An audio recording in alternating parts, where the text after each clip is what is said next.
All right, everybody, and welcome to today's episode of But Why. Now, I want to address the elephant in the room before we get started. And yes, this is the closest you will probably ever getting to seeing me without my shirt on. We got the button-down shirt on with no undershirt. Because I'm not going to lie, I was way too lazy to put on an actual shirt. And I know that may sound sad, but hey, what are you going to do? So today we are doing an About You video games edition. I saw this on Reddit and figured, hey, let's do it. Screw it. So we're just gonna go through topics one by one. Favorite game of all time. Now a lot of you may know me, and I'm sure this isn't the last time this game will appear on this list. My favorite game of all time right now is Dark Souls 3, and I don't see anything changing that anytime soon. And next up on favorite game series of all time, we have Metroid and the Dark Souls trilogy. It is impossible for me to choose between one or the other, because recently wise, Dark Souls is 100% my favorite series. And nostalgia wise, Metroid Prime and just the Metroid series in general is probably just a tie of all time. This video is probably going to be very quick, by the way, because I know there's a lot of... I always say that, and it always could go a lot faster, or a lot longer than I anticipate. As for best soundtrack, I'm going to put Bloodborne and Dark Souls 3 in here, because if we're talking about the soundtrack I've listened to the most, it's Dark Souls 3. But if we're talking about, like, soundtracks I enjoy the most, it's between Bloodborne and Dark Souls. I can't tell if I like Bloodborne maybe a little more than Dark Souls. There's definitely, like, Ludwig the Holy Blade is definitely up there, as well as The Abyss Watchers is an insane soundtrack. Also, Doom was close to being up there, but it's definitely one of those two. Now, as for favorite protagonist, I have to definitely go with Samus. You're going to see a lot of probably repeats, because to be completely honest, I haven't played a huge amount of games in my lifetime, but the ones that I have played, I have a huge love for, and you will see by the end of this video what ones those are especially. But the reason Samus is my favorite protagonist is her sense of, like, she has almost no character, but she has this, excluding other M, this badass persona about her where she is ready to take on anything and absolutely obliterates it in style. But one thing I will give other M is that they incorporated trauma into her story and into her character, which I am not the biggest opposer of, even though it does ruin her Doom Guy-esque character.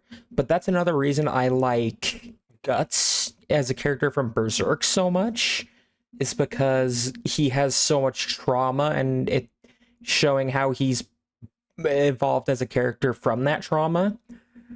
And that's something I'm just a huge fan of in general. Favorite antagonist. Do I have a favorite villain? Now, this might seem like a bit of a cop-out answer, and I definitely am not super satisfied with this answer. But my favorite antagonist, I think, is just Artorias from the first Dark Souls game. I can't think of anything else right now other than, like, maybe Virgil from Devil May Cry, even though I have not even played Devil May Cry. I just know he's a super cool character, as well as, like, Sephiroth. I could definitely do, like, one of them. But from a game that I've played, but I haven't actually fought Artorias, but don't tell anyone. Just completely design-wise and story-wise, and from everything I've seen from Artorias, is just, like, he's so cool. He's just, like, insanely cool. Best story that I've played? Ooh, no, hold on. God of War. Best story completely has to go to God of War. The new 2018 God of War take on Kratos' character and how he evolved over the years.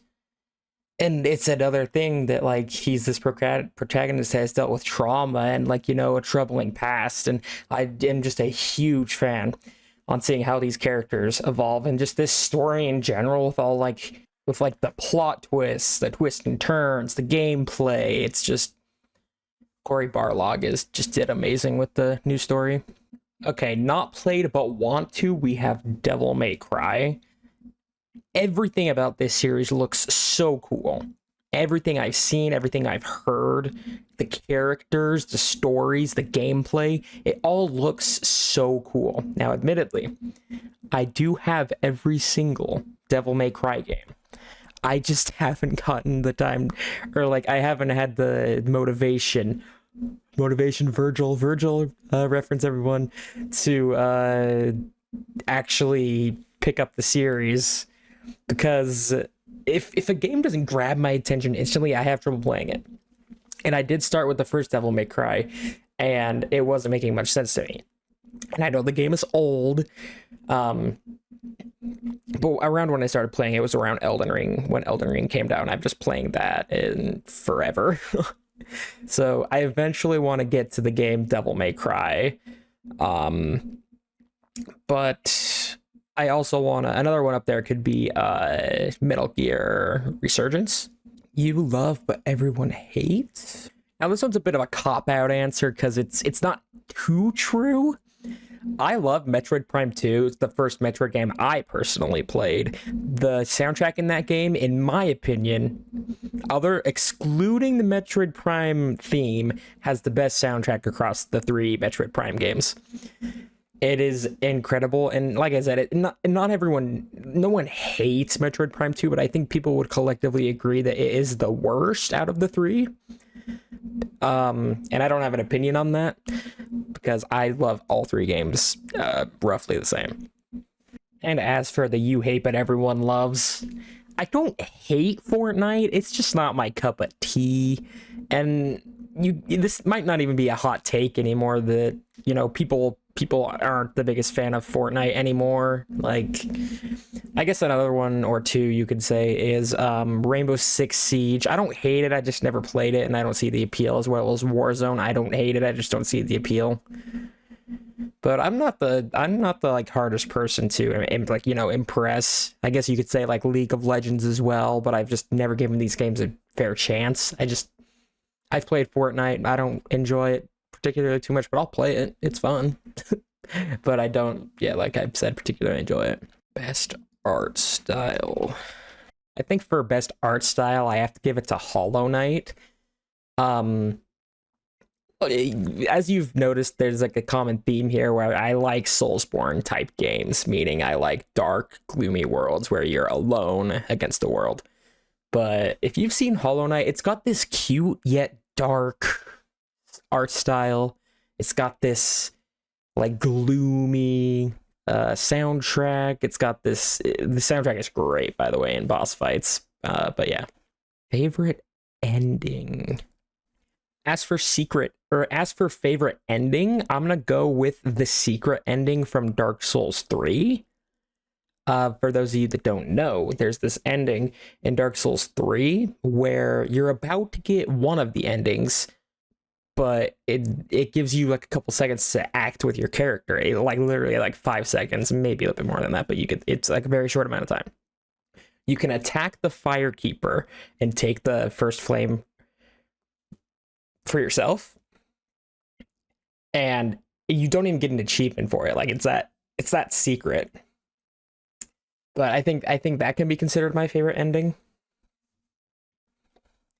I don't know any like other games that have like multiple endings. I guess another good one is the Frenzied Flame ending in Elden Ring. Another good one from Elden Ring is the death ending. I forget what it's called. All the endings in that game are super good. Favorite boss fight. I think for this list, it's weird, okay? I've always said the Abyss Watchers are my favorite boss in Dark Souls 3, but for favorite boss fight, I want to say it's Gale, because it has stayed with me longer than the Abyss Watchers has. Like, I love the Abyss Watchers to death, don't get me wrong, but I think I have to admit that objectively, Gale is the best boss fight in that game. And I'm just gonna have to deal with that because Slave Knight Gale, oh my gosh, she's amazing. Like, I think people are gonna agree with me when I say the boss, not necessarily quality, but just the boss, like, bosses in general are so much better in Dark Souls 3 than they are in Elden Ring, with the exception of a couple. Like, I would say Godfrey is like a Dark Souls 3 type boss, as well as a couple others that I'm not going to mention right now. But yeah, probably Slave Knight Gale. Childhood game. Now, if you know me, you knew this one was coming. Childhood game is Sonic, the original Sonic Adventure DX. This is the first game, to my knowledge, that I remember playing, and to this day, I will every so often revisit this game just for its gameplay, and I'm so sad that there hasn't been another Sonic game with this similar gameplay, because I think it just it fits Sonic so well. I haven't finished Sonic Adventure 2, and I know people absolutely love that one, even better than the first one, but I have only done the first couple levels, and it, from what I've seen so far, has not beat out Sonic DX. But the soundtrack in that game is amazing, as well as the levels. Relaxing game. I don't know another game anyone would put. Minecraft is probably the most relaxing game to ever exist. I mean, you could argue Stardew Valley or Terraria or maybe even Bloons TD6. But for me, it's Minecraft, and I'm sure for a lot of other people, it is also Minecraft, because it's Minecraft. You can literally do anything you want. Unless you're, like, specifically going to fight a boss or something, the game isn't intense. You're mining, you're building, you're farming, you're creating a community, you're making a town, you're making a castle. It's relaxing. Stressful game. Alrighty, I know a stressful game. Now, I 100% know there are more stressful games than Doom, but just going off of games that I've played, Doom is a pretty damn stressful game. You have to manage, I know it's not the hardest thing in the world to manage, like, your ammo in that game, but the constant, like, aggression of enemies constantly being bombarded at you, I find stressful, at least. I'm sure, like, Resident Evil is stressful. I'm sure, like, I played Alien Isolation, and that game is very, very stressful. But from a game that I've played recently, as in the last 2 years, because I believe that's last when I finished Doom, it's pretty damn stressful. And I do definitely I need to get to playing Doom Eternal. I need to make a video explaining all the games I own, but I have just not played. And we need to make, like, a bucket list of, like, I've wanted to make a YouTube series all this time talking about, or just called Bucket List, where I make an entire video just based on one game. And I do a video, one and done it, the game's done, full recording session, couple recording sessions maybe, depending on how completionist I want to be, and then uploading it on the channel. And uploading, like, the funny parts / cool parts / whatever I want to include in the video, and that's kind of what I've thought to do. Anyways, game you always come back to. I'm pretty sure you guys knew this one was coming as well. Dark Souls 3 is back again, baby. I cannot stop playing this game because it is amazing. I don't know why they would put this here when the favorite game of all time is right there. You're going to go back to your favorite game multiple times, because why not? Guilty pleasure game. Do I have a guilty pleasure game? I guess you could say Five Nights at Freddy's is my guilty pleasure, because, believe it or not, I get that it's, like, I'm not part of, like, the weird fandom or anything. I'm more so into the side of I want to know the story fandom, because I think it's super cool, and there was a point where I kept up with every single one of Matt Pat's theories on the series. That rhymed. I'm Dr. Seuss over here, look at me. But since he has, like, 100 of them out now, I stopped it around, like, 2 or 3 years in. So I haven't followed the story, Matt Pat's story, at least for a while. So I guess you could count that as my guilty pleasure, because I am actively interested in this series. Tons of hours played. So according to my Steam page, Monster Hunter World is my most played game. with 820 hours, and the next closest one is 20 hours behind, which is Dead by Daylight and Dark Souls 3. Admittedly, this game is my most played. It probably isn't my most played, honestly, but it is on my Steam page, because the grinding aspect of the game I am just a huge fan of. Like, it's like a loot box type thing where you farm for decorations and then hope you get the decoration that you want. But it's been forever since I played the game to actually play it, but I love that game so freaking much. There's so much to do in it. I'm pretty sure Dark Souls 3 is my most played game overall, though. Like, Overwatch isn't close. I have maybe 600 hours in Overwatch, maybe 500. Dark Souls 3, just on my Steam, has 800 hours, but I believe I have another, like, 500 on PlayStation. I'm pretty sure Minecraft is up there, too.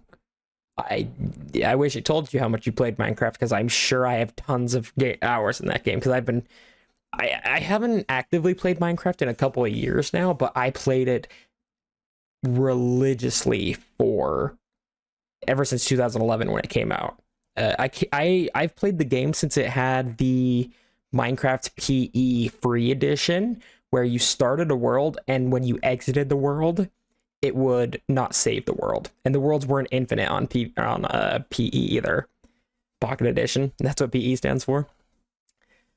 Yeah, so I guess this is the About You video games. I wonder if there's more of these about, like, superheroes or something, because I would love to do one on that as well.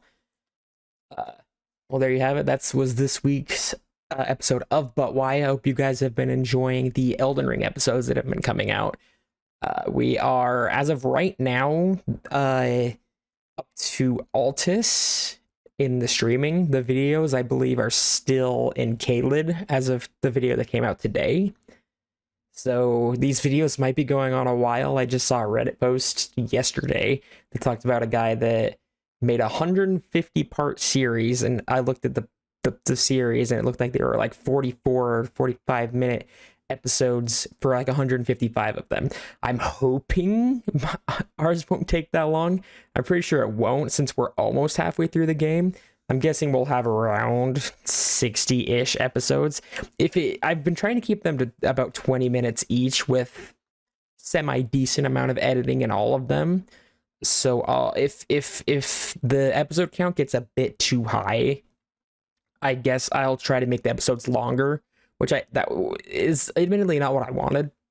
But if I need to bump them up to like half an hour, 40-minute episodes, I will, because I don't want the series to reach around 50. That's just not what I want. I want like maybe 30, maybe 40.